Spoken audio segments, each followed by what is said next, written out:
On this exciting mini episode, it's Morey Allen versus Claire Olger. Olger? Who you got? It's a special audio edition of my Perry Mason Season 1 Defendants Tournament, now on the Perry Pod.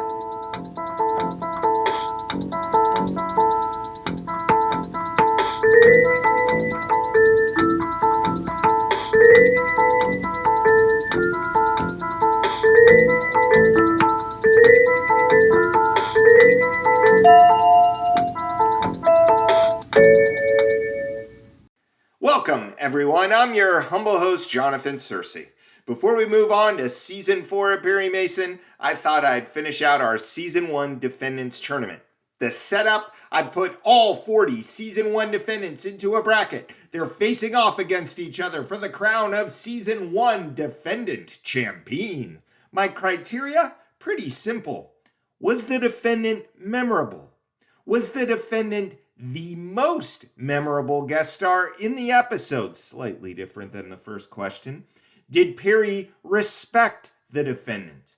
And finally, do we have any other history with the actor or actress who portrayed this defendant? You'll see how it works soon enough. Just know I'm not ranking the episodes, although that would be a fun side project. I might do that. My fave Season 1 episode is The Case of the Screaming Woman, but it only has a so-so defendant, Leona Walsh.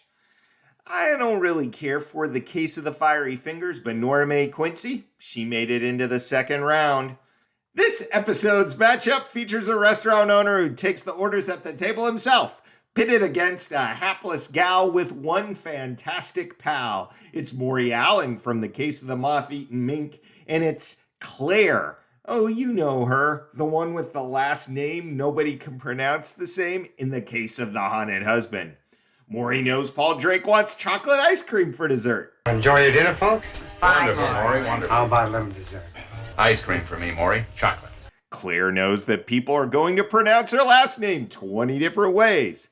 Let's see who comes out on top. Category 1. Was the defendant memorable? Morey runs a restaurant. He begins and ends The Case of the Moth-Eaten Mink, getting Perry and Della's orders. I'm really starved, Morey. So am I. Morey, we'll have two. Oh, I know. 6 steaks, lyonnaise potatoes, 2 salads, coffee. Man's a mind reader. Man, a guy who serves noted chow hounds some grub? Indelible. Claire, she's memorable too. Or is it just that she's in a memorable episode? Did you have to pause a second to remember which episode she's in? Me too. I just wish the people in the case could remember how to say her name. Claire Olger. Your name is Claire Olger, isn't it? Friend of Claire Olger's outside to see you. Claire Olger. You let Miss Olger know I'll be up to see her as soon as I can. Claire Olger. Miss Olger had a wonderful motive to kill him. Advantage Morey by a slim margin. Category 2. Was the defendant the most compelling non-permanent character in the case?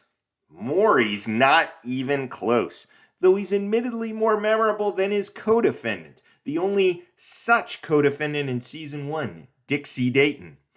We've got Jaffrey, the dirty cop. I'm going to arrest you for trying to bribe me into perjuring myself. Think you can make it stick? I won't have to. You're going to resist me, huh? I'll have to shoot you in line of duty. But seriously, this is one of those episodes where the most compelling character is the killer, not the person falsely accused of being a killer. How about The Case of the Haunted Husband? Claire gets outclassed by her own best friend, Doris. I admit it sounds screwy, but I'll bet anything that Claire is telling the truth. If you only knew her the way I do, Mr. Mason. I know one thing, Miss Stefanik. If I were in trouble, I'd like to have you on my side. Doris is the one who attracts the most attention. Advantage? Push. Nobody wins that category.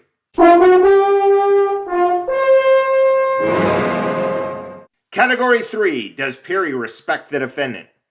Perry is not only Morey's lawyer, he's Morey's patron. He takes the moth-eaten mink from Morey without asking too many questions, and when the case is over, he's back at Morey's place for some grub.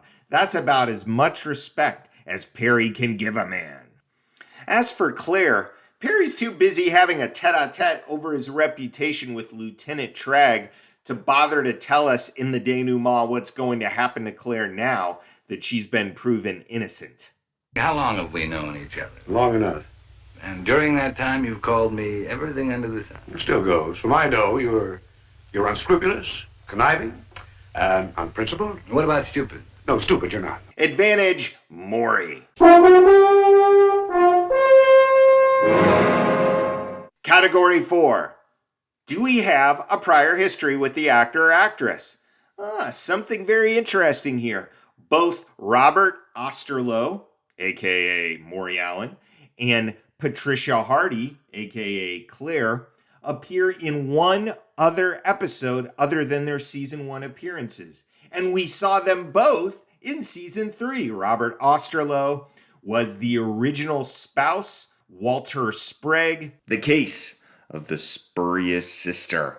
And then, of course, Patricia Hardy was Joanne Blanchard in the case of the startled stallion. Advantage, push. Our final verdict. Morey Allen wins this contest by a slim margin. Perry's respect for him, plus the fact that the guy's the co-defendant in what everyone agrees is the pilot of the series. That's enough for Morey to move on to the next round. Congrats, Morey! Your prize? A big steak, lyonnaise potatoes, salad, coffee, and some ice cream for dessert. Chocolate. As for the rest of you, may you keep on walking that Park Avenue beach!